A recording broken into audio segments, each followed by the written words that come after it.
Wise.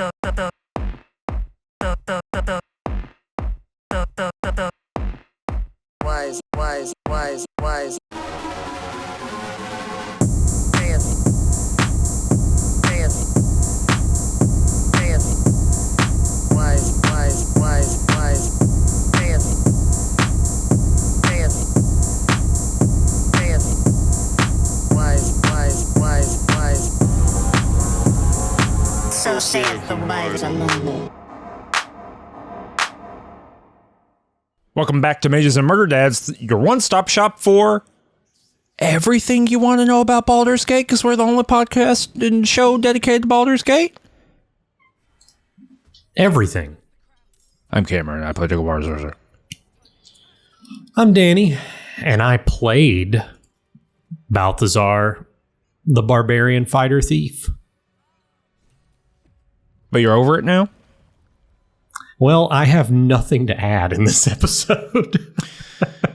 Yeah, I've heard about that. I've heard you don't have anything to add. Well, it's really interesting. I think a couple of days ago, like just before the recording, we truly did, to give this show the best possible chance of delivering some Balthazar epilogue content. We are recording this basically at the 11th hour, like as late as we possibly can, and still be able to like put this out when it was scheduled to go out. Yeah, this is, I don't have any possible recording time between now and the episode coming out. Correct. You barely have editing time. We have to do this in one take. Well, yeah, I mean, most of the time we don't have. Don't let them see behind the curtain. As far as they're concerned, this is like our episodes are 10 takes. We have to okay. Ooh, that was a rough one. All right, you ready to go again? Mm-hmm. You think? Are you suggesting we're doing that all the time? Yeah. Like, what do you think from the audience's perspective? Could they believe that? Do you think that's something I could sell? No, because we get information wrong too often. We just get things objectively incorrect about what happened in the game way too much for it to seem like there's more than one take. We only do that to drive engagement, though, right? We only get things wrong. Mm-hmm. So that in order to get some make comments percolating. Right. So that they can correct us. Yeah. The ultimate maneuver. Mm-hmm. But yeah, so in any case, last possible... Don't in any case me. It's the last possible minute, and I think a couple of days ago, Larian put out a little note saying, hey, we're going to have to delay patch 7. It was, due to go out, but it turned out it broke like twice as many things as it fixed. And that's the patch that I think includes potential Dark Urge epilogue stuff. Yeah, so you just don't have an epilogue? That's it. It is over. What I described at the end of episode 17, which is Balthazar sitting on the throne on top of the Netherbrain. Mm-hmm. That's it. Balthazar's toilet. Yep. Well, that's wild. Have you played any epilogue? No. Like, is it just me talking? It's just, well, I'll ask questions. I'll react. Here, let me practice a little bit. Ooh. What is that? That's like just complete bewilderment. What would I have said that could have provoked pwa? Probably something along the lines of Gale's here, and I would be like, what? Gale's not here. Yeah, okay. So you're not gonna. Also, Will's not here because I mean, it is kind of wild. You can banish Will from the game, and he does go away. Mm-hmm. He just leaves. He's done. He doesn't. There's no attempt to bring him back. No, he's trapped in the Netherbrain hut. End of Act 2. Save him. Add him back to the game. None of that. He's gone. Especially considering they do kind of do that with Shadowheart throughout Act 1. They keep bringing her back. Yeah, remember with Balthazar, she kept showing up because she has the MacGuffin. That's right. Mm-hmm. And you got it. You stole it. It was off screen. It just showed up in my inventory. Remember? That's good. That's how you know you got something good going on. Yeah. Well, I guess before we get to final impressions, we do need to talk about your epilogue because it's fairly meaty, right? No. No. I mean, things happen. Okay. But I don't know if I'd call it me. I'm in a weird spot with epilogue because we completed the game, the week it came out. Mm-hmm. So, for me, like, I just watched, what's his face? The Vampire Lord. Astarion. I just watched him just get burned to death and that cut the credits, the end, He's scampering off. Ah! Yeah, so it was like the end of the game. And I think we remarked on this at the time. The end of the game, not great necessarily. Not all those hit the way they could. Mm-hmm. Karlach's pretty good. Shadowheart seems fine if she speaks to you. Lae'zel, good, I think. Mm-hmm. Pretty solid stuff.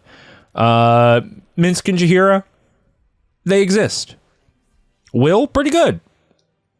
I don't remember the other fella. I had Gale in my party for the first time I played the game, but I don't remember what his line. Anyway, it's actually, I want to say also, there's the qualitative experience of I don't even know because like before the epilogues came out, I guess I would have referred to that sequence as an epilogue, right? I'd call it the ending. That's the ending. Okay.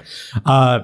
But if you recall the marketing before Baldur's Gate 3 was released, do you remember this when they talked about how many endings there are? Mm-hmm. I'm looking it up. BG3. How many endings? At least 17,000 different endings. Yeah. What does that mean? Well, it's just all the, how, like whether or not you saved one dog in Act 2. And so, like, there'll be one sequence in the ending where they're like, oh, I'm so glad you saved that dog. Or they could say, oh, I can't believe you didn't save that dog, right?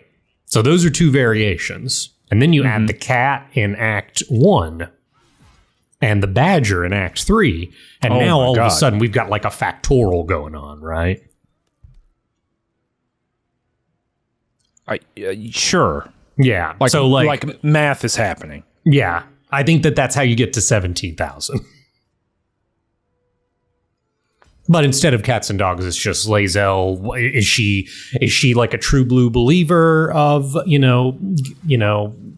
her awful, abusive tyrant of a ruler? Or did she, betray that person? Mm-hmm. Etc. So like but I think that our common conclusion after we both had our endings is that sure there's 17,000 of them, but I don't know what percentage of that 17,000 are satisfying. I would say half of the 17,000 are probably the ones where Astarion scampers off. In which case, I can disregard that. You think there's like 6,500 scampers? Of course, yeah, because it's just binary, right? Like for every possible ending where Astarion scampers off, there's another possible ending where he, ascended and he's no longer vulnerable to sunlight, so we don't get that.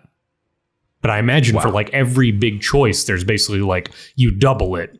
You double the possible endings for the other choice. Well, I will simply never think about it. Okay, and gotcha. I will not engage with these numbers. Mm-hmm. Because it all winnows down, it all funnels down to the epilogue. That's right. Which is like, it's like 8 months later? It's some number of months later. I think it's 8 for some reason. Hold on, let me see if I can... what's his face? Withers gathers us all together in the party plane. Okay. The world of parties. Mm-hmm. No, it's just like a generic wilderness map. It's like Camp 2.0. Is it Act 1 camp? It's just camp. Okay. It's not a canonical camp. It's just simply some sort of camp. Mm-hmm. And let me read what he tells you here. Thou wert cold, some from above, some from below. Pause. For with thine bond together thou hast kept the wheel of fate spinning when it threatened to halt. Pause. For dramatic intent. Though thou wert drawn far apart in the months after the collapse of the Absolute. Period. Tonight fate renews thy bond once more. Thou shouldst take carest to presentest it. It is a great weapon wielded in the hand of good. Are you something? Are you? Is this verbatim, or are you ad-libbing here? Go, know one another once more. No, this is verbatim reading it to you. Wow. Yeah, that's Withers for you. The old Wither boy. So so you just get like kicked off into Camp 3.0, 4.0, Ultra Camp, and you just gotta bebop around. You gotta talk to some stuff. What do you want to hear about? Oh, let's see. So I'll tell you about what these characters did. It's just party members, right? No, it's all kinds of people. But it's mostly party members, I guess. Okay, well, let's check in with Karlach. Is Karlach back from hell? Nope, Karlach's dead. Withers, in fact, says, you can feel it, don't you? The one who was the most brave is not here. So, next. Wait, what happened? Next. No, what happened to Karlach? She burns up at the end of the game. Oh, she doesn't go to hell. She just, it like spontaneously combusts. No, I think she's back in hell. I just don't think this dude can summon people from any and everywhere. I think she's like in hell, dude. You want me to read it to you verbatim? Yeah, I do. Hast thou thoughts been with brave Karlach often? Pause for dramatic effect. I can say, can't you bring her back? And I do not select that option. I say, oh, weird. He says he can't find her. Hold on. I say, the world is so much worse for her being gone. There was no one like her. So yeah, I think she's like dead. I thought she just went back to hell. Interesting. Well, what happened in your ending? Did a portal open up and did she get No. it? She like burns up on the dock. She's like, I love doing this, soldier. It ruled. And then she like burns up on the dock. Okay. Gotcha. Yeah. But I thought that I've always just assumed that sent her back to the abyss, not the abyss. That's Abyss. interesting. I think there must be another ending, because I know that there's a possible ending where like she and Will go to hell and like hunt demons there together. They like do blood war together. They're going to do blood war? They go to do blood war. Let's look at this. Will and Karlach do blood war.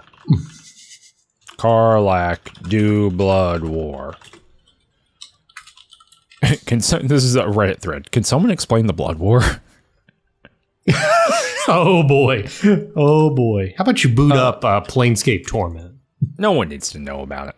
All right, so this is from a Reddit thread from a year ago. Possible ending for Karlach that people might not know. Possible endings for her are: 1, her infernal engine explodes and she dies. So that's what I got. 2, she agrees to become a mind flayer but retains her personality. She's happy to be alive and is okay with being a mind flayer. People in the chat in the Discord have been talking about that's actually an option. Mm-hmm. And she like retains her personality and stuff in the epilogue, which is interesting because that's like not what mind flayer stuff seemingly is about. A little confusing.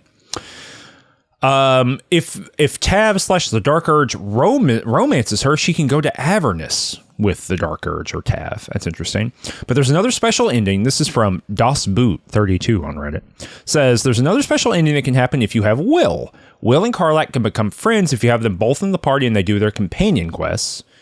And then they go to let's see here, spoilers, but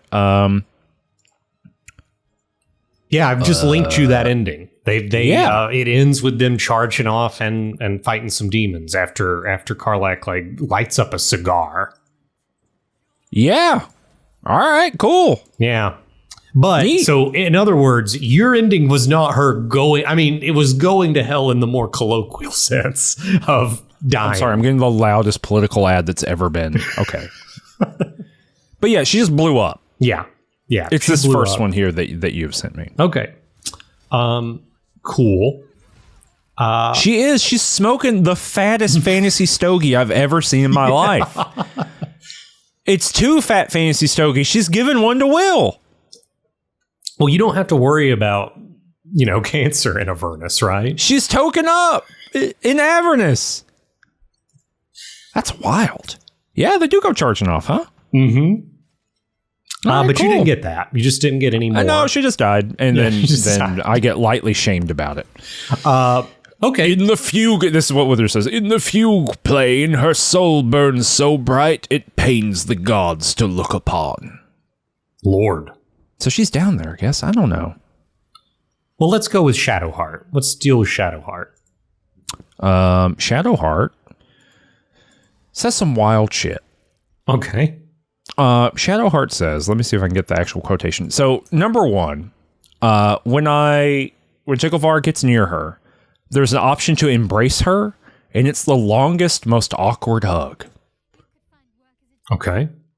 Can you imagine Balthazar hugging? No. Oh, I mean like a bear hug, like popping move. Something's bones like out, like a perhaps? 90s wrestler's finishing move where they pick somebody up and crush them. Anyway, she says that she spent some time in the Temple of Selûne. Let me see here. What have you seen? One of my first stops was the House of the Moon in Waterdeep. It's the largest temple of Selûne in existence. So she's been doing a little religious pilgrimage kind of thing. She also she's got real fundamentalist who's become like a fundamentalist atheist vibes going on. Oh, wow. Because she's like, I went there. And then she says, gods, your truest act of heroism was putting up with all that Sharon drivel I was spouting for so long. Mm-hmm. She didn't really spout any drivel in my game. She was mostly secretive. True. I was more that Act 2, where she was like, when Malice Thorn was like ripping people up, she was like, you know what? He's right. He's got a point. Okay. Well, but that's also kind of the weird thing is like, she didn't do that. Like, she doesn't like defend the actions of other Sharans as far as I can remember, right? There's a very, very brief moment in some playthroughs, but it might change, depending on what's going on for you. I think she was mostly just like, this is my lady. She's cool. Yeah. Not really proselytizing. Yeah, so that doesn't seem like their deal as a faith. Anyway, but that's what she's up to, and she's like, they're trying to kill her. The Sharans are currently trying to assassinate her. And she's got her friend Nightmare or whatever her name was, her like buddy that was a Sharan who we couldn't get. And she's like trying to convert her friend. Okay. Nocturne, that's right. The matter for this is what she says about Nocturne. The matter for faith and allegiances remains complicated, but she's still my oldest friend. That's fun. I guess with Shadowheart, she kind of gets her time in the sun plot-wise in Act 2. So you don't need the splashiest epilogue for her. Well, she says this. I mean, there might be more if you like Romancer and, you know what I mean? Like, sure. Because there's quite a bit more with Lae'zel that I got. Mm-hmm. But she says, you're like, what are you going to do next, Shadowheart? Because you can kind of ask everybody that, right? And she says, I'd like to see the islands, maybe, or head south to I heard there's an enclave of werecats that hunt the followers of dark gods by moonlight. Cool. Is that a reference to Baldur's Gate 2? No, I think it's a reference to the original Baldur's Gate 3.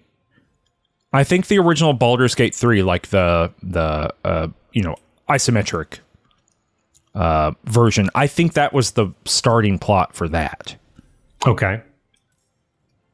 So I think it's a little hint, nudge, nudge. Interesting. I think the end of this conversation, she's telling me she'd like to see if there's any truth to that. But I think I say something very funny to her at the end. Oh, she says, okay, let me show you a screenshot. People can see this, obviously on the screen. But look at this. This is the option the game gives me. Okay. She gives me this big info dump, and she says, but enough about me. What have you been up to? And the only option I have is leave. That's like you can see it, right? There's no other option. That's great storytelling. It's, sometimes you gotta, what is it that they tell you? You gotta show, don't tell. You gotta vote with your this feet. is the game showing us that the main character is up to nothing. Has nothing going on. Look, it's your created character. You can be anybody, including someone who does nothing. The second the adventure's over, their life ends. They are. Yeah. They went into a coma in between the end of the game. Oh, you know what? Looking at this now, this does look like it's Act 1 camp, just like radically kind of redone. Mm-hmm. That's fun because there's a big like pillar thing in the middle of it. Sure. Yeah. It's neat. It's neat. Who else do you want to hear about? Well, let's save Lae'zel for last because it sounds like that's kind of the most interesting thing. What about Halsin? What about him? Didn't you recruit Halsin? Well, I recruited him. Do you remember what happened to him after he was recruited? Oh, did Orin kill Halsin? Yeah, I think so. I don't think I was vigilant enough in my your rescue attempt. Yeah.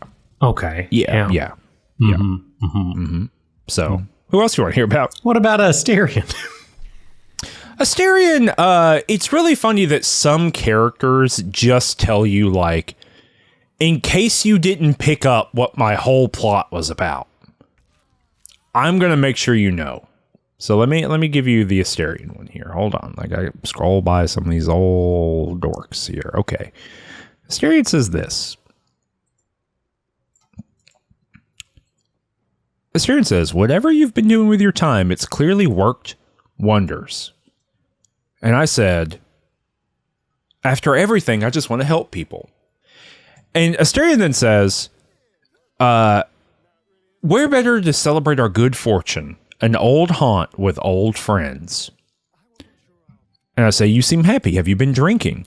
And Astarion says, I've taken a turn as an adventurer and hero. It turns out no one actually cares about murder as long as you murder the right people. And apparently I'm rather good at it.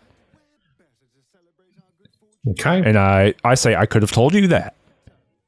And he says, he's like, a little catty. But he's giving us a rib. But he says, and it's made for a nice change, though. Inspiring hope in people instead of terror. And you're like, okay, all right, that's the plot. He says, I do want to inspire a little terror. And I say, don't you miss walking in the sun? No, I said, actually, are you going to walk in the good life? He says, good people don't spend as much time lurking in the dark as I do. It's funny. At first I thought, geez. This is only a curse as long as I refuse to embrace the shadows. So I decided I would. So there's just this like, hey, it's Astarion's plot. Yeah, this is what this character is about. Here's the last line that I'm going to bring up because it doesn't really matter after this.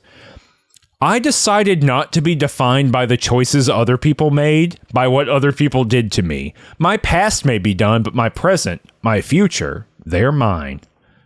That is text in the game. Huh. Yeah. So, in case you thought maybe there was some sort of inference to be made or, just paying attention and playing through the game and learning about Astarion, there's also a mallet here at the end of the game and they'll just clobber you over the head with it. Huh. Okay. Yeah. Well, that's Astarion. Well, let's get to... It's got great hair. Let's get to Lae'zel. I want to hear what about all my other people? How many? I mean, well, there's no Gale, there's no Will. Oh, Jahira, right? Yeah, Jahira's the hero of Baldur's Gate again. That's great. Yeah. She's neat. She talks about her kids. Okay, has she taken responsibility for the... Yeah, one of her kids is is back working with the Flaming Fist and is getting engaged with worker organizing, even though the unions are kind of bad. In Baldur's Gate, you got one of the other kids is a druid and is doing crop planting in Riversport or whatever the hell that thing is called, Rivington. That sounds Yeah, fun. she doesn't give us a little update. She's like, look, I'm going to go on a wander again. You know, I'm going to like go off on an adventure, but I'll always go back to good old Baldur's Gate. It's fine. It's a good ending. That's good. Yeah. Well, wait. You're going to have a couple other characters here. Dame Aelin. Is Dame Aelin there? Nope. Next. Not Isabel either? Next. Okay. This is part of the fun, is you're just trying to guess who could be here. Who could be here? Yeah. Well, I'm just thinking there's some about big camp characters. followers, right? Yeah. Minsc. He is here. Did you? Him and that damnable hamster. And that. Now, did you refuse to talk to Minsc? No, I talked to him. Okay, you did. And he said he's dirty. He said he's dirty and he like is muscle for Jahira. Okay. He said Boo licked himself clean, but there's more of Minsc. Next. That Matt Mercer. Delivering those lines. Withers, did you chat with Withers? Yeah, but we should do that at the end because he kind of turns the whole thing off. Okay. All right. So who else? Who else could it be? There's a couple more that you're missing. 3 more. Oh, interesting. Okay. Think about the most important companion in the game and what kind of deflationary move they could be involved in. The most important companion can show up in your camp from the very beginning. Volo. Volo is here, but that's not who I'm thinking. It's not who you're, but I'm But interested he is here. in Volo. Yeah. Volo Volo is here, and Volo is writing a book that's called like The Hero in Me or something. Mm-hmm. I think this is like off the mark Volo writing again. Like I just think this is not Volo. But he like actually wasn't invited to this party. He just found out about it and showed up anyway. So you can be a little bit mean to Volo, as we all should be. And he's like, yes, everyone wants our book of all the adventures we went on together. Which is really funny because we didn't go on any adventures. He was at the camp the whole time. And then he says, a thing which I tweeted, which is that you can give him feedback on the book. And he says, oh, I'm terribly sorry you mistake me. I'm only accepting complimentary feedback at this time. Which is A+. Mm-hmm. Good stuff. But yeah, that's kind of where it's at. And he says he's had enough practice forging your signature that you don't have to sign the release form. And I think that's, whatever. Sure. Not a good joke. Yeah. But, even not liking the way Volo is written in this game, I still got a soft spot for Volo. Who else? 2 more. Very important non-party member camp follower. They're not a human. Does that help? Oh. Not Wolbrin. Barkus. Nope. Not here? Nope. Okay. They're not a humanoid. Does that help? Man, not It having sounds like any camp followers for the, my last... really hurts you here, huh? It really is biting me in the ass here. What about that dog? Oh, did you save the owlbear? I did. I didn't. I killed the owlbear. Oh, okay. Wait, you killed the owlbear mom, but like the owlbear pup. I don't know. Owlbear. It's cub not here. It's not. It's here. the dog. It's It the is dog, the dog. from Act 1. From Act 1. Its name is Scratch, in case you've forgotten. I don't believe I saved Scratch. Really? I don't think so. Maybe he was in my... I don't think I've ever talked to him. In the camp, certainly. Anyway, he's here. He's level 12. Guess how many hit points he's got? This is some real simulation, versus story kind of moment. Level 12 dog. How many hit points do you think he's got? 70? No. How much? 11. Huh. Okay. Yeah. You don't even get one hit point per level. Yeah, that's rough. That The hit die ratio on that sucks. Yeah, negative con modifier, apparently. Yeah.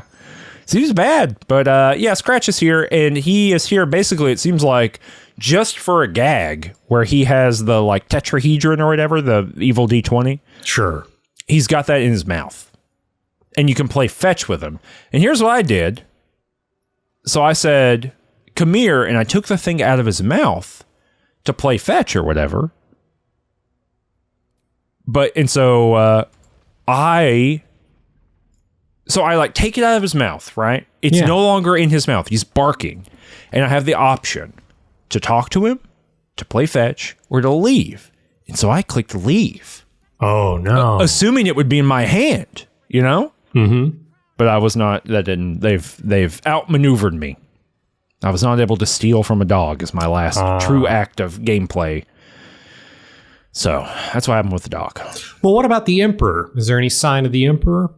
No, I had to kill the Emperor, remember? Oh, yeah, that's right. Yeah. There's another person, there's a DJ. Does that surprise you? Mm. Yeah. Who's the musical? Is Alfira here? Nope. Okay. Mm-hmm. It's not a character from the rest of the game. Oh, okay. Who is it? Lae'zel. You know who Lae'zel is? No. Do you go back? You don't have in your the official guide to the Forgotten Realms. You don't have that locked in your head. I have not read that. That Lae'zel is the god of music. Oh wow, the actual god of music here. Yeah, yeah. We get a little sketch. He's like a demigod, or not a demigod. I'm sorry. He's like a minor god, a minor deity in the Forgotten Realms. We get a little of a sketch of a story here that when Cyric was, the Prince of Madness, all that stuff with the full tripartite portfolio, that Cyric got pissed off at Lae'zel for making a song about him. And so he banished him to the fugue plane somehow.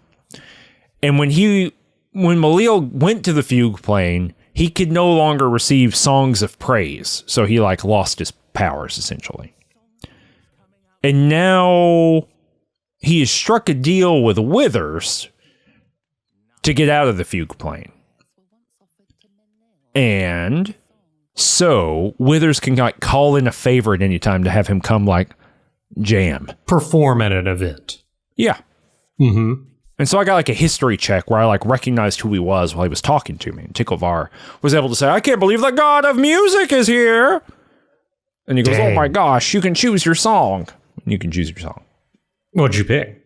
Some sort of jaunty tune. Okay. Mm-hmm. Oh, that's fun. I had him play a medley of CCR songs. Oh, man. All right, well, let's get to Lae'zel. Lae'zel is here in hologram form. Oh, okay. She's like an astral projection because let me scroll over here to make sure I got to go to my thing. I watched this all earlier, so I can have it all fresh, but there's just a lot of stuff. I don't want to get it wrong. Okay, so you show up and you can hug her and she's like, hey, you're my love. And you can be like, hey, you're my love. Wah, wah, wah, wah, wah. It's been months and she's spent months. She is now the Comet. That is her moniker. Oh. And she's been training the Knights of the Comet, which are her people. And she's been training them and killing mind flayers. And then she says she's been in limbo for months because she is trying to make a deal with the Githzerai. They appear officially. Yes, she's making a deal with them, and she has finally gotten a meeting with their leader or whatever that guy's name is. I could probably she says Minyar Og Gith. Hold on, let me give you the full thing. So she says, you can say, where are you? Because she's there in purple hologram form. Yeah. And she says she's on Sharak Klor, the capital city of the Githzerai and the home of the immortal god king, Zareth Minyar Ogith. Okay. So yeah. And she's about to have a meeting with him to kill Vlaakith. Argith sent word of the rebellion to Minyar Ogith through the cosmos. He's agreed to parlay. That's fun. Cool. We're going to reunite the Gith. Well, that sounds fun. Is that kind of the whole gist of it here? Yeah, basically. She's doing a quick Zoom call into the meeting here. Basically, and she's as soon, she's in one of those weird little Facebook things that was just a iPad on wheels. Yeah. She's doing one of those basically. Mm-hmm. And she's I'm trying to get this done so I can come back and get with you. Fun. Says, And Ticklevar actually says nothing because Ticklevar can't speak. You can't verbalize anything, you know?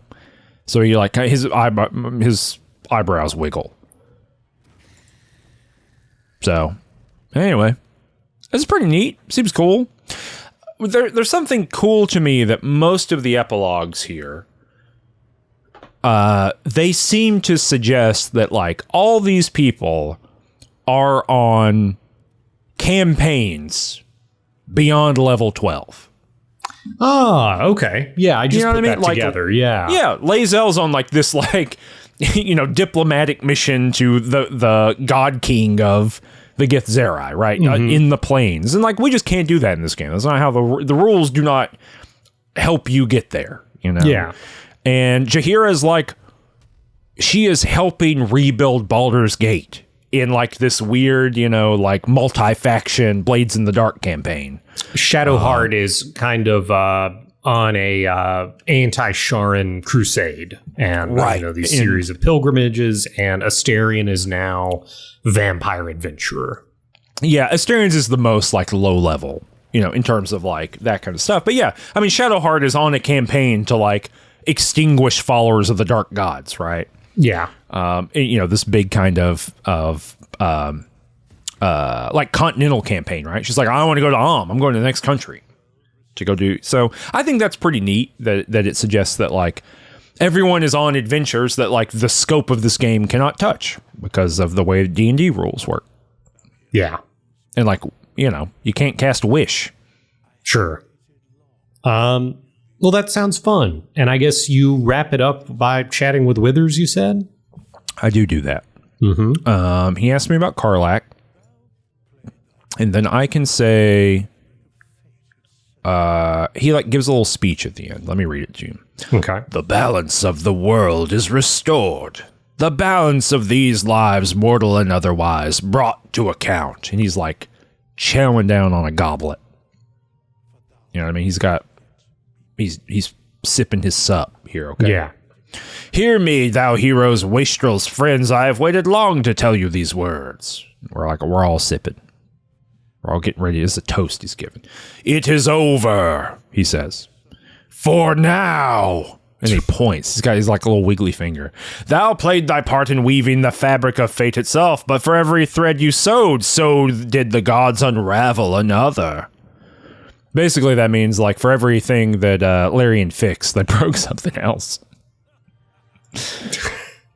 So, and he says, be ready, because you might be needed for the next thing. Okay. For Game 2, for Baldur's Gate 4. Mm-hmm. The dog is here. And he wishes us good fortune. Shadowheart's sitting down for some reason. Everyone else is standing. No respect. None for Withers. Why does Withers have a weapon? He's got a staff. And you can choose the toast. And I chose to Baldur's Gate. One of them is to brains without worms. Sure. And that's it? That's it. That god is still jamming. It like zooms out. You get to see in the video when you do it. But it like zooms out and the god is just up there like jamming the shit out of the music. All right. Well, did that epilogue change the way you felt about the game? Well, that's not the end of the game. Oh, okay. What's going on after this? There's a post-credit sequence, don't you remember? Oh, the stinger, sure. Which you've seen. We should talk about that first. Yeah. I've had to talk about every single thing. Why don't you talk about what happens here? So here's the thing. I don't know if I get this with the Dark Urge playthrough. I don't know if I get the post-credit scene. But I have experienced this before.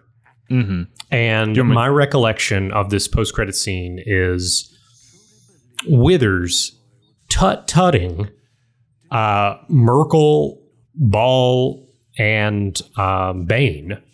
Mm-hmm. Being like, what a ridiculous plot. What a ridiculous convoluted plot. Don't they know that you can, deities like the adoration or like mind flayers is useless because they ain't got no soul. Am I like forgetting anything about that? No, yeah, they are. He just kind of monologues. He says, the dead three, thy faces gods, thy actions barely worthy of the names. Yeah. I do like the way that they're like drawn here, though. They're pretty sweet. And how is it that you can come to conclude that, like, oh, this is the evidence that I need to determine that Withers is Jurgle?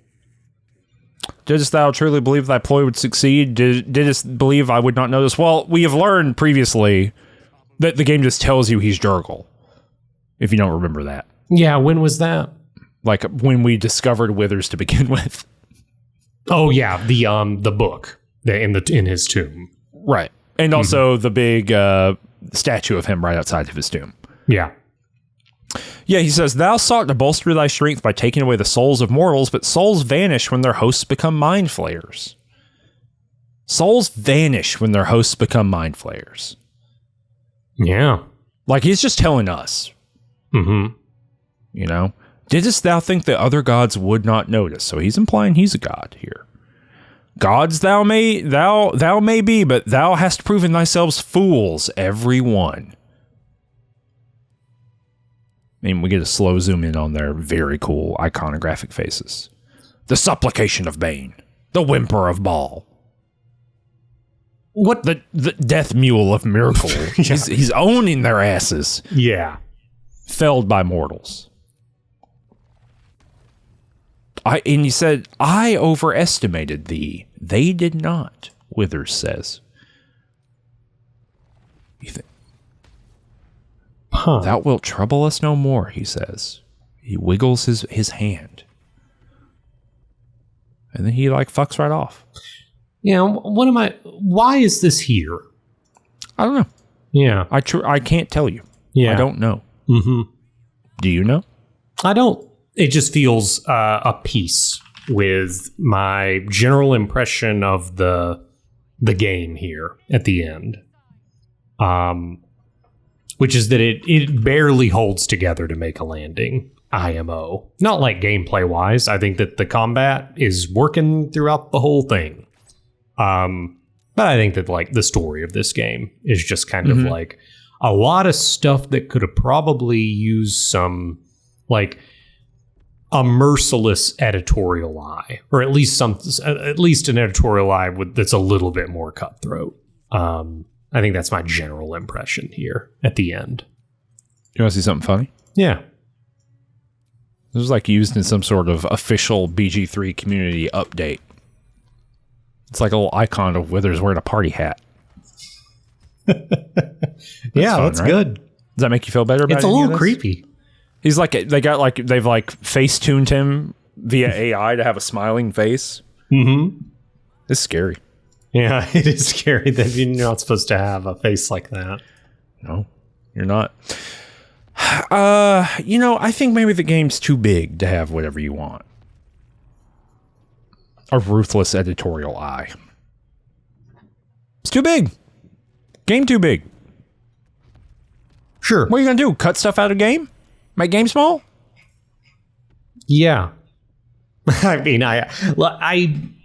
where I get Act 3, just really the experience kind of just starts spinning out of control by the time you get to Act 3. It just does not nail that act. Like, it's a very different act than the first two acts, and I think Act 1 works really well, in part because there were probably approximately 4 billion playtester hours in it. And I think Act 2 is like, hey, what if you have an act without all of those playtest hours, but you have a really tight, Dungeons and Dragons ass module where everything is pointing in like this one direction, and there's a little bit of like player choice in terms of how you can tackle some stuff, but it's tightly wound. And then there is all the rest of the content, the other half of the content in the game dumped into the Act 3 bucket. And yeah, it's kind of unfortunate that that's the final impression that you walk away from, I think. That's kind of like the thing that dominates it. But I think that for a lot of players who are going to play Baldur's Gate one time and they have strong connections with several of their party member characters, and by the time you get to Act 3, it's time to like pay off on most of those characters, like see through their plot. I think my assumption is, this isn't me, but it's what I assume happens, that a lot of people give the game the benefit of the doubt because they're kind of getting what they're really interested in by the time they get to Act 3. So Act 3 doesn't need to be as tight as the other acts because you have like some extra benefits here. Like, Kind of flip that around on you. go for it. Yeah, what do you think? It is astonishing to me how many people have come out of the woodwork in the last several episodes of the show around Act 3 to say, I burned out and did not complete the game when I got into Act 3. You did? No, all these people. Oh, Like approximately 1 billion people have self-reported that like they got to Act 3 and just could not continue. Because they found it so onerous and people uninteresting. online and in person. When I asked them that they were like really into Baldur's Gate, and I asked them, "Hey, did y'all ever finish that? You had a co-op campaign." And it was like, "Yeah, we got to Act 3," and it's just sometimes they'll say, "Oh, it's just so much."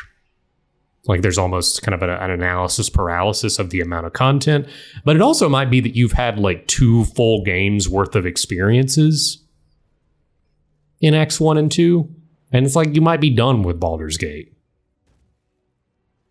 Yeah, I mean, you don't need it. You'd really, you probably got enough cool stuff. First, but it is just fascinating that to be because I think we're very critical of Act 3 because it's just not good. It's not as good. Yeah, like it's hard to beat around the bush about it. It's just not as good. And it kind of blossoms open, and the ROI on some of these things is pretty poor in terms of like what you're actually getting for the amount of time, and especially the amount of fight time that it's taking you through some of these. Yeah, because it's we're really at the interesting. absolute top end of the amount of hit points enemies have and the stuff they can do. So yeah, Right. you're going to get some. I mean, truly, I think the end of Act 1, beginning of Act 2, into kind of like the heart of Act 2, that's kind of already right there. That is the peak of 5th edition combat. It does not get better after that. Of like, once you're 5, 6, 7, that's it, baby. Yeah. You've experienced the good end of D&D combat. I do, when I think back to the other games we've played in this show. Yeah. I think it seems like a really good idea when you do like a game narrative is to like funnel a little bit in that last quarter. Like really just put me on rails, right? And finish the game out. Yeah. And I think that almost every one of our games does that, right? Like Disco Elysium does that hard.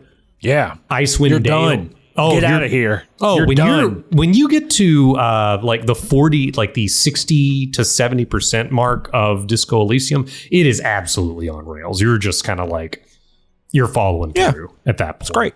Icewind Dale, whole games like that. It's one of the reasons, maybe that's one of the reasons why we liked it. I think you've got rosier memories of Icewind Dale than you had at the time, but okay. Yeah. I recall you liking it more than I thought you would. Yeah, I definitely did. I liked it way more than I thought I would, but I don't think you liked it at all. You should go back and listen to the episodes. Yeah. Since I listened to them at least twice, and you listen to them no times. That's true. Well, it averages out to 1, which is a reasonable number. Yeah, that's fine. It's good stuff. But yeah, and also Baldur's Gate 1 and 2, it tightens up. The end of the game is kind of like you are propelled towards it, and then once you're there, there's like this curated experience. Yeah. Yeah. I mean, just that happens in Baldur's Gate 3 as well. It's just like very short and not very good. Yeah, well, I think that's the thing is like, sure, it funnels at the very last minute. When you truly cross the weird brain lake, I guess that's kind of like the point where you're considered, oh wow, this is a constricted experience at this point. But yeah, the rest of that act is the opposite of that. You think there should have been a boss rush? Sure, I don't know. I think Ornstein and Smo should have been in the game. Would have been cool. I do think that there could have been more like cool fights. Sure. Like, isn't it wild that like the adamantine golem is in Act 1? Yeah, it is. That's what I was just thinking about. Yeah. And I mean, obviously there's other like kind of big fights, but the Merkul fight, Ketheric Thorm. Yeah, I think that is one of the big arguments for like, yeah, Act 2 is still good. Is like I think that if Act 2 is your favorite act of the game, I am like, yeah, I totally get it. Act 1 is personally my favorite act of the game, but no, Act 2 still has like some really cool set piece fights. Well, I mean, what's interesting, I guess, is that the third act has several big set piece fights, but I don't know if any of them are just very good feeling. It's just they're big evil vampire, not particularly interesting. Look, I think that Raphael's doing a lot of lifting for cool fights in Act 3, and that is an optional fight. Well, to be fair to the game, it is really cool. It is really cool. They definitely are swinging for the fences, but I think that the average interesting level of the average fight in Act 3, imagine how much it plummets if you just plucked out the Raphael fight. Here come the claws. Santa Claus. Yeah. You're going, oh my God, he's Santa Claus? He's singing Rudolph right now? Rudolph the Red-Nosed Reindeer. People bully him. I am a devil. I made them bully him. I am bad, and it happens at my whim. I could do it. You could. I could make Let's cut it right now. Here, we're recording. Rudolph the Red-Nosed Reindeer, he cowers from me in fear, 'cause I live in the house of hope. Santa Claus a dope. How about that? Was that good? Yeah, that's great. Cool. What's the is it still Raphael, or is it like is it the Grinch? Are you talking like is the villain the Grinch here? Is the Grinch here?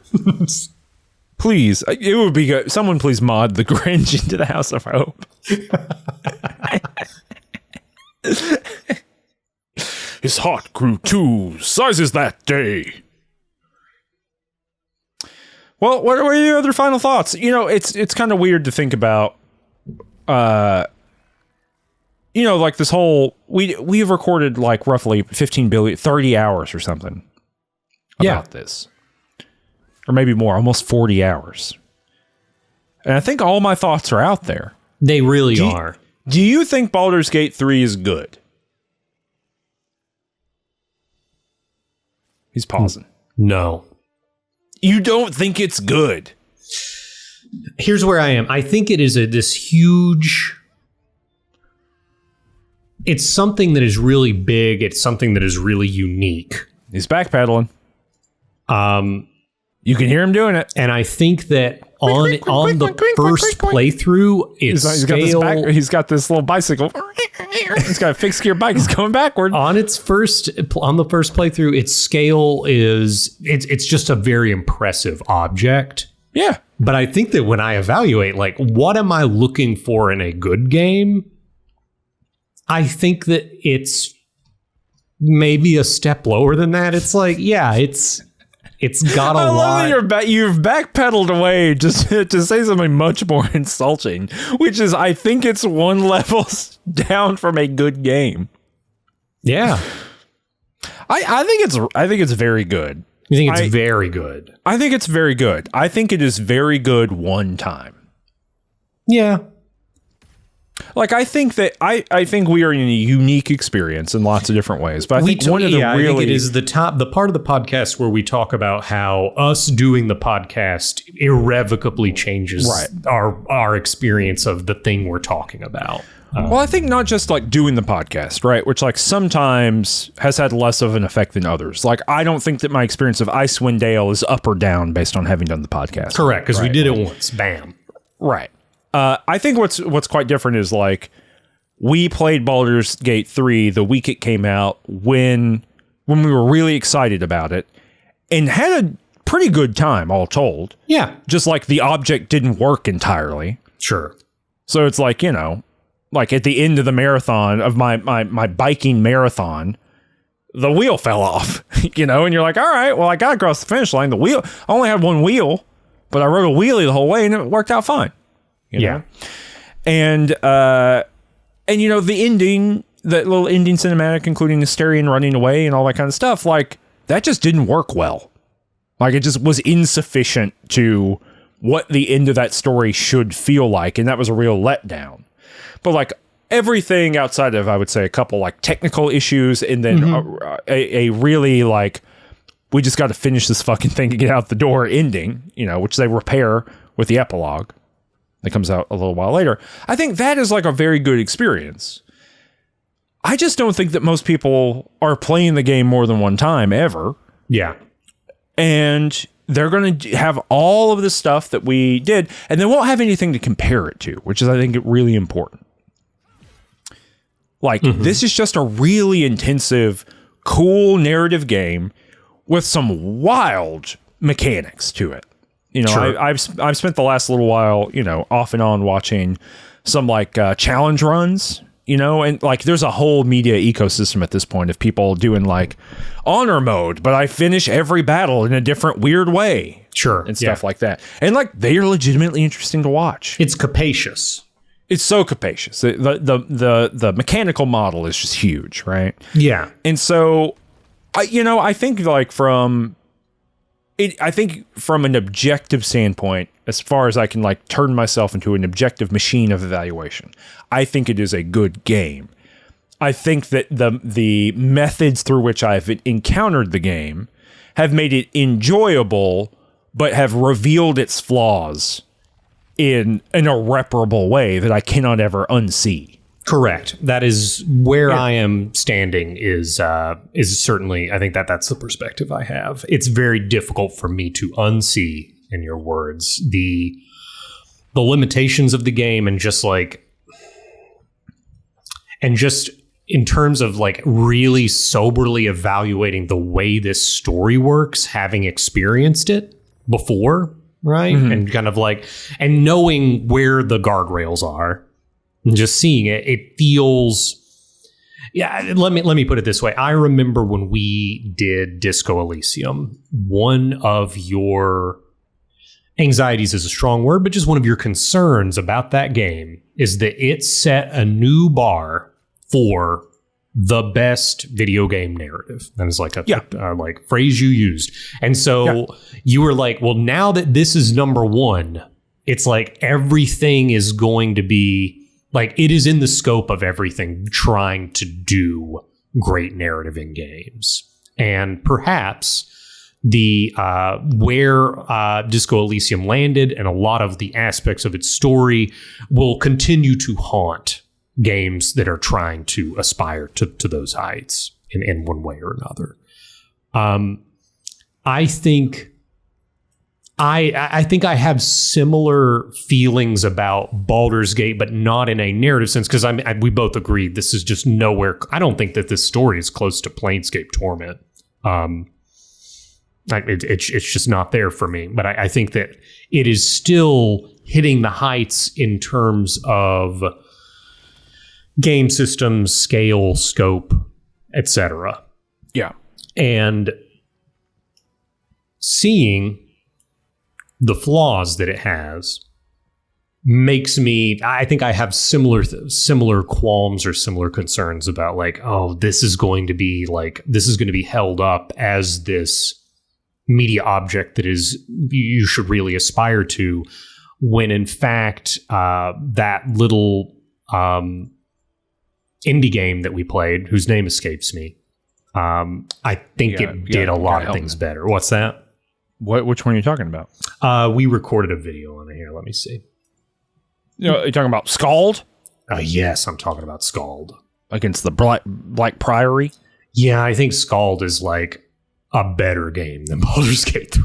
I know it does not have the scale of Baldur's Gate 3, but as an object, I think that when I look at a game, the proportions are important to me, and I think that Baldur's Gate 3 just has them out of whack. And when you like think about the amount of time required to get to a third act that feels quite uncurated, that kind of mars the experience in my mind, versus something that is much more pared down, much more focused, much more interesting. The writing's more interesting, etc. So like, I think that I am thinking about it in that way. That's a big spiel, I know.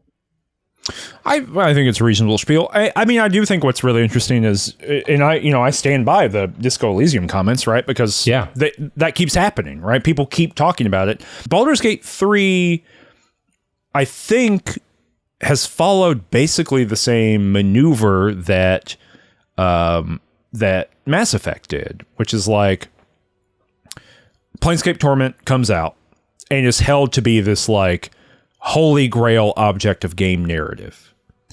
And basically no other narrative RPG, big AAA blockbuster style RPG, basically none of them try to follow it up. Maybe Neverwinter Nights 2, to some extent, but they don't really attempt to, because you can't pump a bunch of money into an object and then make it this thing.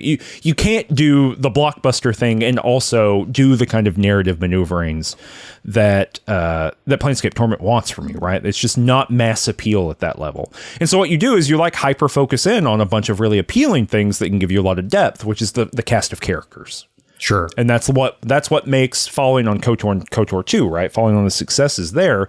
That's what makes those Mass Effects so engaging, so hooky for people, right? Is like really clear sci-fi plot, kind of bare bones in that regard, especially in that first game, but a really fleshed out crew of companions. And that's what Baldur's Gate 3 does as well, right? It's taking that Mass Effect, that Dragon Age kind of BioWare idea, and investing a huge amount of time and effort and energy and resources into making that world feel really powerful and real through the eyes of all those companions. And it works, right? Like, I can't tell you, other than in like our Discord where people are talking about it, because it's this is an intensive self-selected community who want to talk about this stuff, right?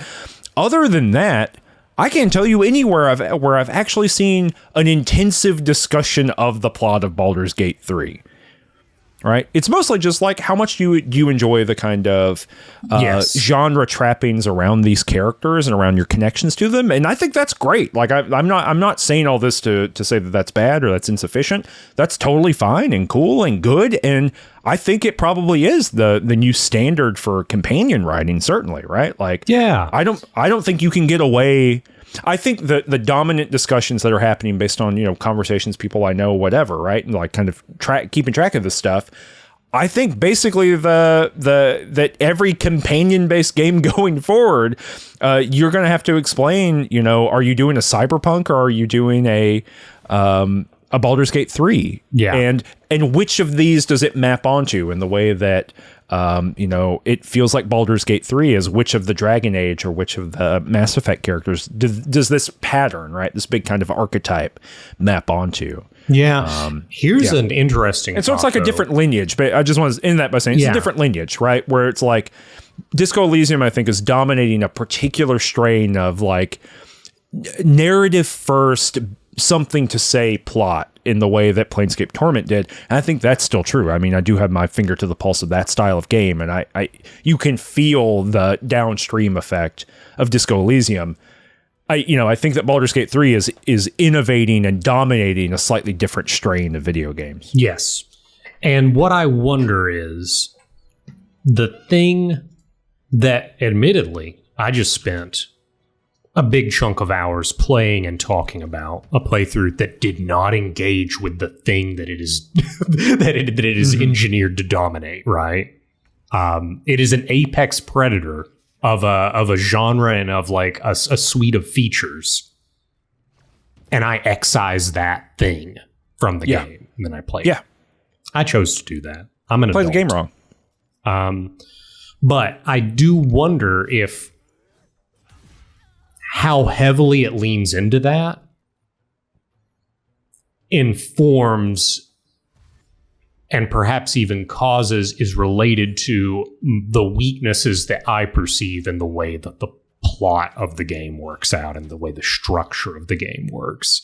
It's like they needed to give you an Act 3 that was, I don't know. I there's a part of me that believes that companion first, hey, we are giving you primarily a game to experience this camaraderie and to see the social dynamics work out with this cast of characters that are so well acted, so well plotted. The idea of like giving you that, does that necessarily lead to the weaknesses I am seeing, or is it epiphenomenal? Well, I don't think it necessarily does, but like there's only so many resources to go around. Yeah, just in terms of the sheer amount of time that's gone into the game. Yeah, and if you were to ask me, like, what is the better return on investment, depth companion writing or depth side quest writing, I would tell you the companions every day. Or not even side quests. Right? Just for me, what leaves the sour note, right, as I finish the game and as I'm like thinking about it is the structure. What I see is like just the structural aspects. I mean, of let's the just game. assume, I guess within saying that, I'm just assuming that the structural decisions that are made in Act 3 are on purpose and will not change. Sure. Right. So like given a finite amount of resources within that structural maneuver, right, which this is the Larian mode, right? Like I'm not hyper deep on these games, but this is just how it is. They make big old worlds chock full of stuff, right? Yeah. And like go hog wild, have a grand time. That's the thing. They are selling you a return on your time, right? You're going to get as much game as you want at your $60. So within that framework, then we've made Baldur's Gate. We need to pepper it full of quests. We have done that. Go writers and invest your time in places. I would put it in companions before anywhere else. How many O'Mellum fan arts have you seen?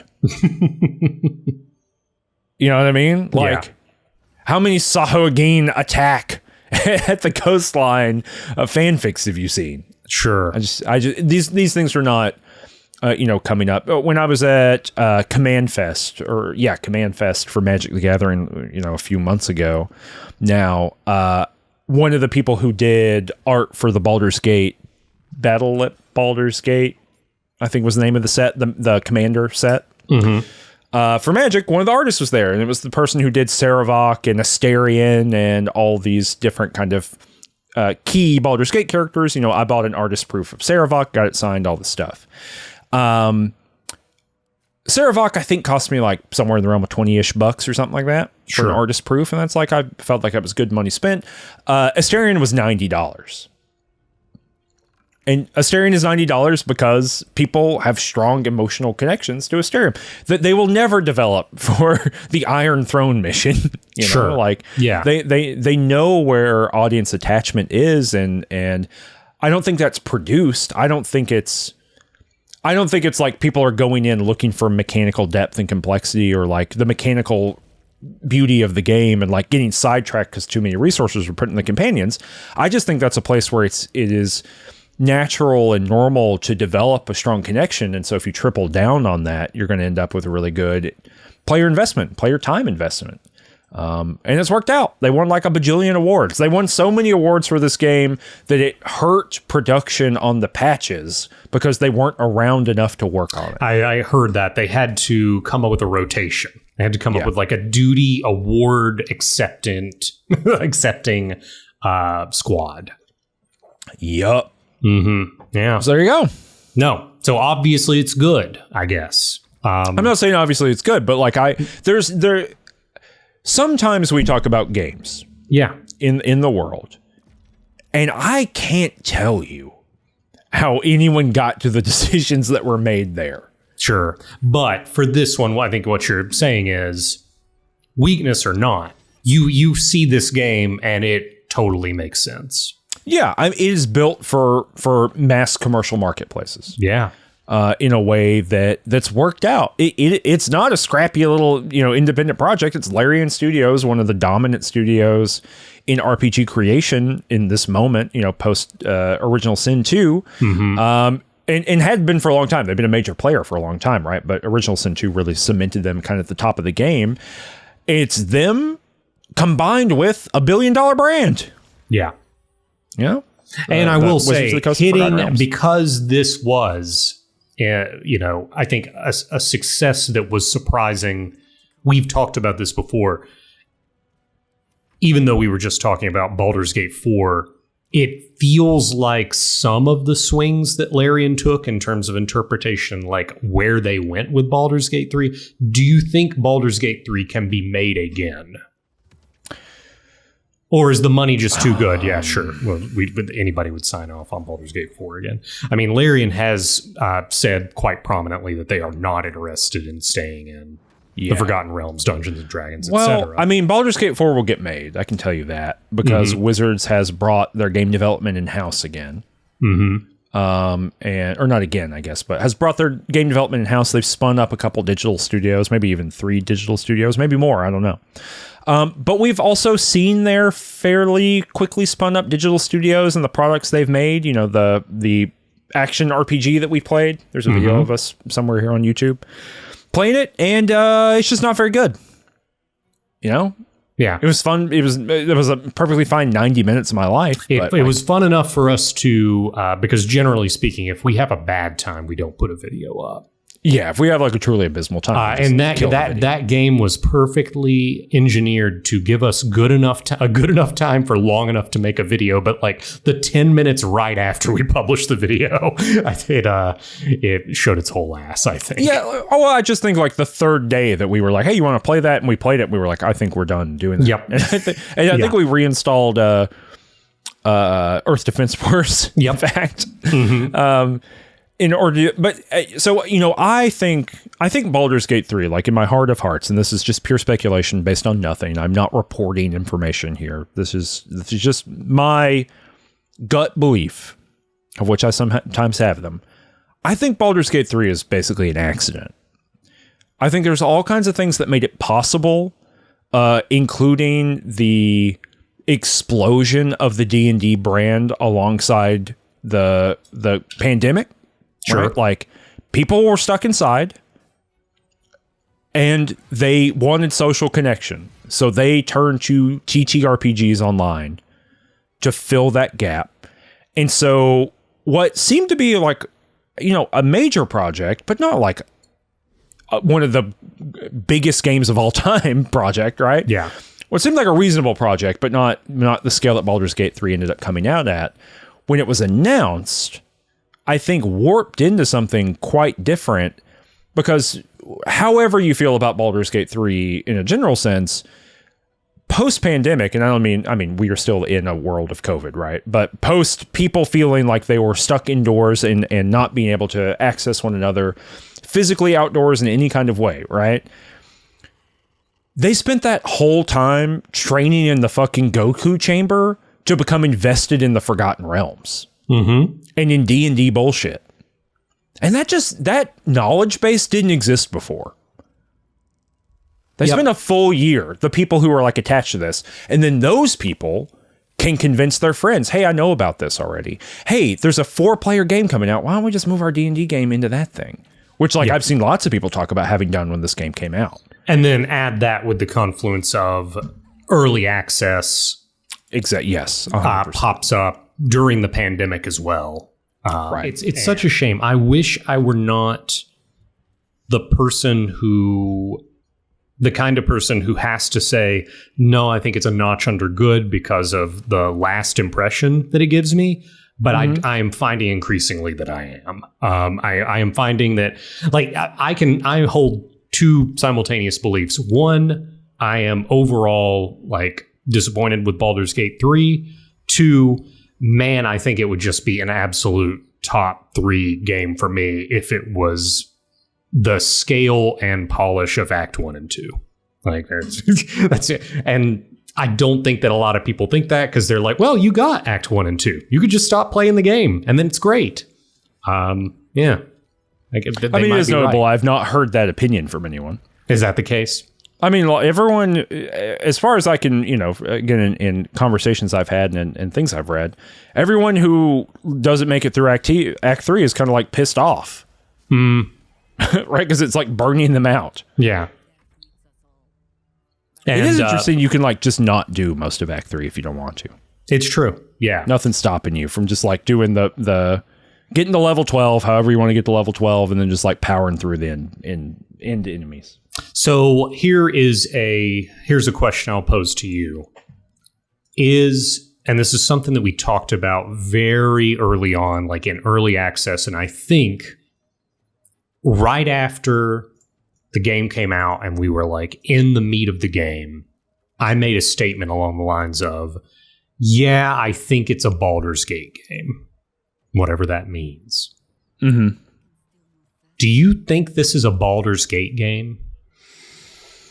I think this is a Baldur's Gate game. I think it has the plot of a Baldur's Gate game. Mm-hmm. I think it has the lore of a Baldur's Gate game. Do I think that it follows up any of the things that are interesting or matter from Baldur's Gate 1 and 2? No. Yeah. Yeah, that's about where I am. And if there were only Baldur's Gate 2, for example, now if Baldur's Gate 2 was just Baldur's Gate, right? And then there was this long gap, and then what is now known as Baldur's Gate 3 came out, and it was called Baldur's Gate 2, and it now like is a follow-up to the original Baldur's Gate. I think you could have a better argument that it's a Baldur's Gate game. I think the problem is Baldur's Gate 2 comes in a context of it was a sequel to Baldur's Gate 1, and we had like an idea, a continuity of like what the stakes are and what these games are interested in. And Baldur's Gate 3 does not seem interested in those things. And perhaps, and this kind of comes back to maybe one of the final points we'll talk about, which is the Dark Urge custom origin. This is something that we've discussed over the last couple of episodes, and how this game seems to hide its best argument for being a Baldur's Gate game behind because we just talked about most people are only playing this game once, and even for those people, only only a quarter of them are actually going to finish the game. But yeah, how the argument for this being a Baldur's Gate game is obfuscated. I don't know what to do with it, to be honest. I don't know. Yeah. Do you have to do anything with it? Do you need this resolved? No, I don't think I need it resolved. I just... Would you say that this game would be improved if everyone was a Dark Urge? Yeah, I think so. Maybe just soften the Dark Urge so there's no mandatory killings. It's like, I'm struggling. Maybe one inconsequential mandatory killing, but you don't have to be like a weirdo serial killer in your dialogue, man. I don't even think you need to do that. I think you could just like have little, the Onion Lord, whatever his name was. The Onion Lord? Yeah, what was his name? The little butler. Oh, Scaleritus Fell. Yeah, Scaleritus Fell, right? Like, just have him show up and offer it to you in the game. Yeah. And because, like, you could, for the stuff where he's, like, asking you to kill Isabel and stuff, right? Like, you could just not. You can turn it down. Because you did not. Yeah. Yeah, right? Like, just do that. Just put it in the game. And he bothers you and he, like, tempts you with stuff. He's like, I'll give you a laser beam you can shoot out of your chest. Yeah. If you kill this person, and you can just say no, that's okay. It seems easy. It does. That's another thing. It's like, it was right on the table. You already made it. And that's what I'm saying of like, and maybe this is where my idea of, this game is made for that. It is that next step of Mass Effect of I get to create my custom little character and have like these special curated interesting relationships with these other pre-written characters. That feels like it is in the way of making the better choice, of making the more interesting choice, of like making a more complete, coherent game with a vision about what it's doing. I mean, I think that's right. Okay. Thank you. I appreciate you agreeing with me. Anytime. I'm vindicated. No, just really. like Dashboard Confessional. I'm looking Dashboard at, Confessional. I'm looking at what 560 hours is what it's saying. That's what you played? According to Steam. Who knows? It's a lot of fucking game for you to think it's not good. I know. Let me go. I'm going to be one of those people that go to the review section after.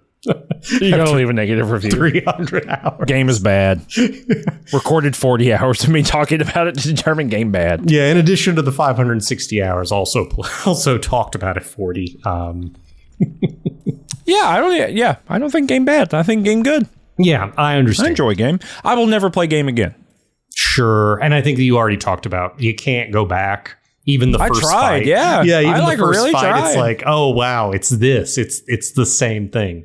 I thought I would do like maybe I could do it if I could like go in and set all my, like if I could just start at level 4.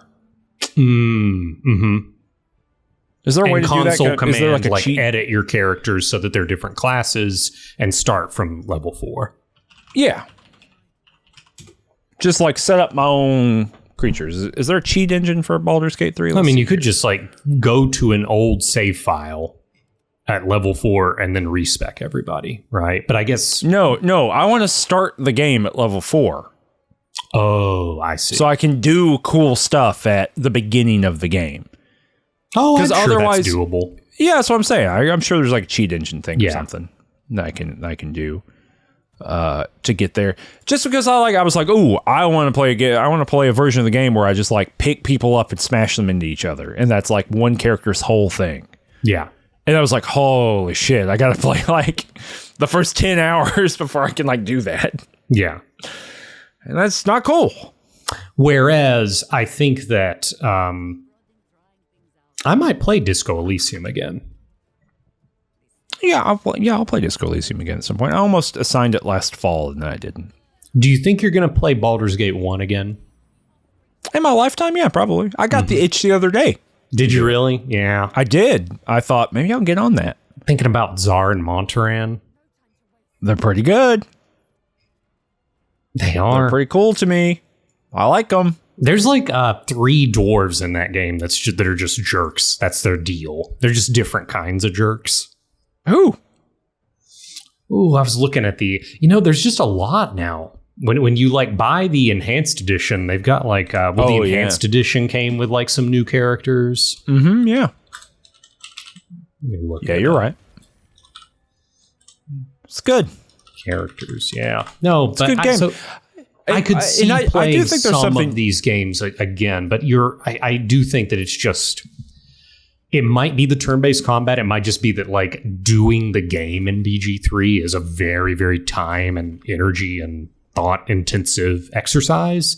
Yep. But for me, it's like once you get past Act 1, I start thinking about like, what is the rest of this game like? Like, well, okay. Right. I mean, yeah, that's a reasonable thought. Yeah. But, yeah, I don't know. Well, we got to do Pillars of Eternity. It seems like if it's wild that Baldur's Gate 3 is not the apotheosis of the show. I think that if you're going to make an argument for like a game being like the spirit of the show and the show like at its most considered or referential or thinking about what a Baldur's Gate game is, it's probably Pillars of Eternity just because of like where that game comes from, right? Yeah. And we, it is kind of interesting because I don't think I've ever completed Pillars of Eternity. I didn't complete really? Pillars of Eternity 2 while I reviewed Pillars of Eternity 2, and it was pretty sweet. But I don't think certainly not with like all those DLC that they've released. So I don't know. I wouldn't know how to break it. So I think you need to play the game with a full party. Break it for us, like you did with Baldur's Gate 3. Oh, and just tell you this is the build you need to have. No, I don't mean like that. I mean like piece it out into episodes. Oh, I see. Just when you say break it, just literally dissect it. Yeah, chop it up into pieces. Gotcha. Of what we would do for each episode. I can do it. I wonder if I do that, am I going to hate Baldur's? Am I going to hate Pillars of Eternity 1? Not to say that I hate Baldur's Gate 3, but it's just its estimation in my eyes is certainly affected by the fact that like the amount of prep that I spent thinking about this game. You did so much prep. So much more than anything else in Mages and Murderdads. Well, yeah, because I prepped the first 4 games we did. Mm-hmm. That's partially why it feels that way. It's because I did what you did for this game for the other games. Did you do a full playthrough before we recorded? And then did not a full playthrough, but I like went through all the walkthroughs and I determined, all right, this is where this episode begins and ends. Oh, you opened a new tab, which is tough because you have a lot of tabs open. I got a spreadsheet. I put a spreadsheet together. And then you type sorcerers.net. Yeah, they got Pillars of Eternity. We can't play Pillars of Eternity of sorcerers.net. We can't, or we have to.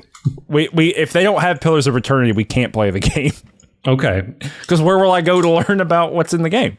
That's true. I'm checking now. Games. Yeah, okay, here we go. Damn, this is a good Icewind Dale, Neverwinter Nights 2, Temple of Elemental Pillars of Eternity, here it is. Pillars of Eternity, yup. They got it. There it is. No Pillars of Eternity. They have both. They got both games. All right above Wizardry series, right below Neverwinter Nights. That's right. Hell yeah, Pillars of Eternity. So we got 2. There's a video walkthrough and a normal walkthrough. Mm-hmm. Like a good one. Yeah, it looks like, okay. Looking like there's 4 acts. Plus the White March, which is like the big DLC they did. All right. This is looking doable to me. Looks doable, yeah. They got a map with a bunch of like MS Paint numbers on it. Now, here's a question. They've never made a website better. They really haven't. We peaked. This is just it. This is it. This is all you need. And what's wild is the art of the website has peaked when I was in middle school, and it's just gotten worse ever since. Okay, here's a question. Is Pillars of Eternity a longer game than Baldur's Gate 3? Yeah, I think it is. Yeah. I believe, yeah, it is like pound for pound a longer game. Are we going by timetobeat.com? Yeah, check it out. What's the... I mean, it might not be. How long to beat? Yeah. What's the website? Let's check out here. So okay. Main story, Baldur's Gate 3, 68 hours. That is a number that I've seen, like, roughly in that area. That sounds somewhat accurate, reasonable. Okay. Pillars of Eternity 1. 36 hours. So that's okay. That's not too bad. Oh, wow. Main plot only? Yeah. Yeah. Main plus extra, 63, so that's probably counting the DLC. I think the DLC is pretty hefty. Mm-hmm. Yeah, it looks like the DLC, White March Part 1 coming in at 8 hours. White March Part 2 coming in at 5. So, yeah. Okay. It's another 10, 15 hours a game. Yeah. Seems pretty doable. Yeah, well, we'll get on that in a year. Yeah, we'll get on that next year. But, yeah, I think that we are done with Baldur's Gate 3. Yep. Any final sentiment before we shuffle off to bed? No, the game's good. Yeah. That's all I have to say. It's tough. Play Act 1 and 2. And then, like, if you're still jonesing for more, you have a weird expansion content where you go to a city. But if you're happy with your Baldur's Gate experience, I give you permission to stop. What do you think should happen? Actually, hold on. Before we go. Yeah. What do you think, like, what is the, like for the X-Files and stuff like that, they make like the necessary cut, like these are the episodes you gotta watch. Okay. if you just want to get through it and understand like the big meta plot and all the monster of the week. If you have to like, machete cut the Act 3, what's in there? 5 things. What's the there's a specific name for this for like the Star Wars movies, right? No. Are you familiar with this? Well, you watch episodes 1, 2, and 3, and then you watch episode 4, A New Hope, episode 5, The Empire Strikes Back, episode 6, The Return of the Jedi, and then the new 3 movies. Episode 7, The Force Awakens. I think you're talking about it's not for the Star Wars movies, it's for the Clone Wars TV show, I think is what you're referring to. Oh, I might be thinking about that. But I was also thinking about there is a specific argument for an order of the Star Wars movies that works like you start with New Hope, you move to Empire, and then after the big revelation about Luke's father, you flashback. I think if you're doing that, you're kicking your own ass. Just watch them in release order or watch them however the hell you want. I don't think this is there is nothing more like brain killing to me than watching the first two, in historical trajectory Star Wars movies and then going back and watching episodes 1, 2, and 3. Oh, but the order. Can you imagine watching Return of the, or Revenge of the Sith and then watching fucking Return of the Jedi? Like, it's just not close. You're going to be so bummed out. You're watching them fucking fight in that lava world and shit. Don't jump up here, Anakin. I've got the high ground. Boom, boom, boom. Fucking Ewoks after that? Are you kidding me? Don't do it. But there is this for the Clone Wars, I believe. There is. Gotcha. So you're asking, what is my machete cut of Baldur's Gate 3? Yeah, what's your 5? What are your 5? Okay, I'm going to Act 5. I'm getting to level 12. What are the 5 side quests to do? And ignore all the other stuff and then just get to the end of the game. Because you could do that. And that's feasible, right? So it's of Act 3 specifically. Yeah, of Act 3. You play Act 1, you play Act 2, you get to Act 3, you do 5 things, you go home. Okay. House of Hope. Yep. Right. So I think that is a mandatory addition here. Iron Throne. Uh-huh. I think Iron Throne is super good. Starts getting a little bit more thin here.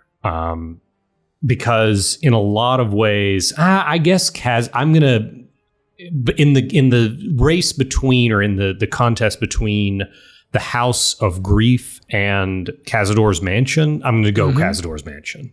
Interesting. The House of Grief just isn't up to par with like the rest of this stuff. And the Hag questline. Wow. Interesting. I'm going House of Hope, House of Grief, Bank Vault questline, Hag in the Thing. Okay. Iron Throne. Yeah, the House of Grief just didn't, like, the end is interesting. It's like, oh, there's Shadowheart's parents suspended in eternal torture. That's like neat. Yeah, but you also played without a party. You know what I mean? That's true. That's true. I think if you're invested in this character, especially if you play through Act 2 kind of as it goes, that's the cap. I might have to include. I think I only listed 4, so I'll add House of Grief, and you know what pushes it over? It is Viconia, that character being there, and it working. Yeah. It's good. And for the Bank Vault thing, I would include Jahira's kids in that, right? Okay. So yeah, because that can be one way into that. So yeah. And look, I'll tell you what. I think Act 1, Act 2, any of those 5 things that we just said, you got a good game. Yeah, just agreed. Ignore all the other shit. Ignore that fucking haunted house. Ignore those temple murders. Yeah, or the quest design's not great. We never followed up on the House of Blodra person whose blood is explosive now. Oh yeah. I forgot about her. That's just what happened. Yeah. The end. Mm-hmm. She's got a weird lab in her basement. Yeah, it's cool. Mm-hmm. All right. That's the end of the episode. That's it. We'll catch you next year. We both agree. Game good. Yeah, sure. Yep. Yep. Yeah, we'll be back for Pillars of Eternity at some point. Yeah. It's really just, is there the threat of a Fallout game soon? You know, that's because that's how I plan my life. Oh, yeah. What is more real, the threat of a Fallout game or the threat of a isometric RPG? Mm-hmm. And then I make a decision based on, you know, we probably actually don't want to do Pillars of Eternity next. Oh, really? We probably want to do of Steamworks and Magic Obscura. Are you just looking at Sorcerers.net? Arcanum of Steamworks. Like, it's the what if Baldur's Gate, but an industrial revolution happened? Happened around, it's 2001. You know, it's from this moment of the games. Yeah. I'll install it and I'll see what's up. Okay, yeah. But I think that's actually our next game. Gotcha. Just the idea of doing back-to-back, like 18 episodes on BG3 and then, yeah. Probably easily 13 for Pillars of Eternity. Like, listen to this. Let me hit you with the bullet points on Steam for Arcanum of Steamworks and Magic Obscura. You ready? Mm-hmm. Whether you choose magic or technology, the Arcanum world adapts and responds to your character's development. Classless point-based attribute system allows for limitless creativity in guiding your character's development. 8 basic stats, such as strength and charisma. Mm-hmm. More than a dozen derived stats, from poison resistance to character speed. Oh, yeah. 16 primary skills, including gambling and healing. 80 spells from 16 colleges of magic. 56 technological degrees within 8 disciplines. Technological degrees? Yep. They've got colleges. Yeah. You can go you can become a phlebotomist. You know? Looking at the reviews, great world building, good storyline, average characters. Excellent. I'm ready for some average characters after this game, to be honest. All right. Well, we'll be back at some point. All right. Talk about one of these games. Yeah.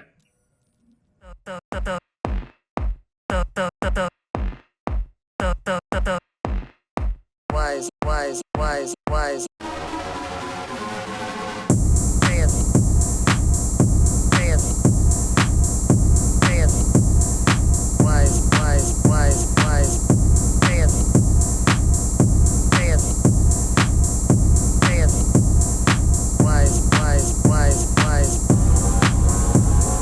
So saith the wise among them.